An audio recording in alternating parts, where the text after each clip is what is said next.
क्यों था एक अंग्रेज का हाथ कांग्रेस बनाने में? क्या एक अंग्रेजों की चाल थी? क्या सच में कांग्रेस का इरादा हमें आज़ादी दिलाने का था या नहीं? सब जानेंगे आज की इस वीडियो में।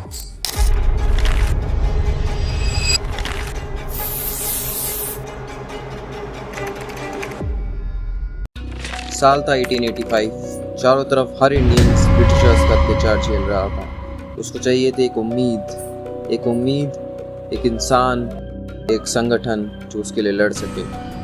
और इसी की उम्मीद लेकर एलन ऑक्टेवियन ह्यूम, गोमेश चंद्र चैटर्जी जैसे बहुत सारे लोगों ने मिलकर 28 दिसंबर 1885 को शुरुआत करते हैं इंडियन नेशनल कांग्रेस की। लेकिन इन सब की एक बेसिक आइडियोलॉजी थी, वो थी एक बिग टेंट, मतलब एक ऐसी शेल्टर बनाना जिसके अंदर multiple ideologies, multiple religion, multiple caste, multiple culture के लोग आके अपने आइडियोलॉजीज को एक दूसरे के साथ शेयर कर सकें और एक कॉमन मोटिव के साथ लड़ सकें, जो था ब्रिटिशर्स के सामने इंडियन को आगे रखना, इंडियंस की बातों को आगे रखना, इंडियंस की तकलीफ़ों को आगे रखना।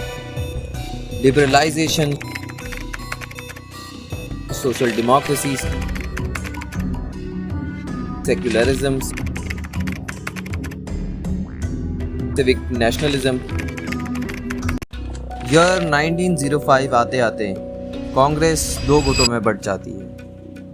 एक जिसको लीड कर रहे थे गोपाल कृष्ण गोखले, दूसरा जिसको लीड कर रहे थे बाल गंगाधर तिलक, लाला लाजपत राय। और इन दोनों की आइडियोलॉजीज में बहुत बड़ा फर्क आ जाता है। एक तरफ थे गोपाल कृष्ण गोखले जो बिलीव करते थे इन अ पीसफुल कॉन्स्टिट्यूशनल अप्रोच, जो अपनी सारी रिफॉर्म्स को अचीव करना चाह रहे थे with a collaboration with British authorities और उनकी सरकार के साथ, ब्रिटिश एम्पायर के साथ वो कोलैबोरेट करके कॉन्स्टिट्यूशनल मींस के साथ एक पेटिशन, रेजोल्यूशन, डायलॉग अप्रोच के साथ इंडियंस की सारी एड्रेस करना चाह रहे थे, ग्रीवेंसेस, सारी कंप्लेंट्स, सारी तकलीफ, और उनको समझाना चाह रहे थे कि अगर वो हमारी बातों को समझे और हमारी चीज़ों को और हमारी कंप्लेंट्स को अगर वो रिजॉल्व कर दें तो वो अपना एम्पायर बहुत अच्छे से चला सकते हैं और उनको कोई रिवोल्ट देखने को नहीं मिलेगा।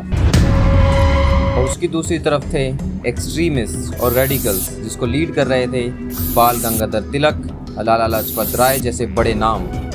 इनका कोई इरादा नहीं था कॉम्प्रोमाइज़ करने का ब्रिटिशर्स के साथ। इनका मेन मोटिव यही था कि वो डायरेक्ट क्रिटिसाइज करेंगे ब्रिटिश गवर्नमेंट को और अपने लिए रिफॉर्म्स मांगेंगे विद अ रेडिकल अप्रोच।